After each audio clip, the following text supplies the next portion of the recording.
இந்த உடல் ஆற்றலுடன் செயல்படுவதற்கு தேவையான ஹார்மோன்கள் இருக்கு இல்லையா, டெஸ்டோஜைன் இருக்கு, அட்ரினல் இருக்கு, தைராய்டு இருக்கு, இது மாதிரியான ஹார்மோன் அதை இந்த இந்த நீர்த்து போகும்போது ஜைனோவியம் சொன்னேன் இல்லையா, இது போன்ற ஹார்மோன்கள் நீர்த்து போகும்போது இந்த பெயின் ரொம்ப அதிகமாக வந்துவிடும்.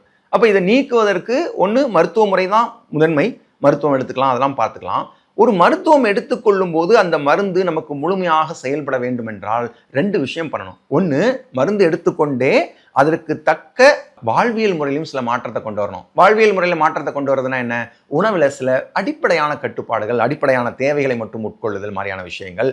2வது, குறைந்தபட்சம் இந்த உடலை இயக்குவதற்கு தேவையான உடற்பயிற்சியோ அல்லது அதற்கான பயிற்சி முறைகளையோ கற்றுக்கொள்ளுதல். யோகம் இந்த ஆர்த்ரட்டிஸ் மாதிரியான விஷயங்களை அதை வந்து குணப்படுத்துவதற்கு ஒரு பெரிய மரபார்ந்த பாடத்திட்டத்தை ஏற்படுத்தி வச்சுக்கோங்க.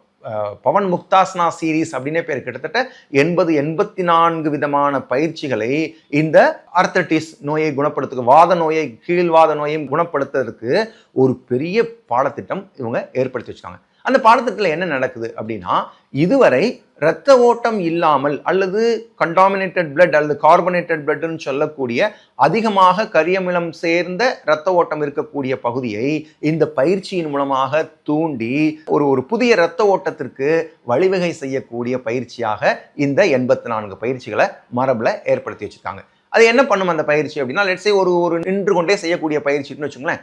அதில் என்ன நடக்குதுன்னா, ஒரு மனிதர் அந்த பயிற்சியை செய்யும் பொழுது அவருடைய உடல் மற்றும் உளம் இரண்டையும் மூச்சின் மூலமாக இணைக்கிறார். அதனால தான் மரபார்ந்த பயிற்சிகள் என்ன பண்ணுறாங்க, ஒவ்வொரு பயிற்சியிலையும் மூச்சை மிகச்சரியாக உள்ள வச்சு தான் பயிற்சியை ஏற்படுத்தியிருக்காங்க.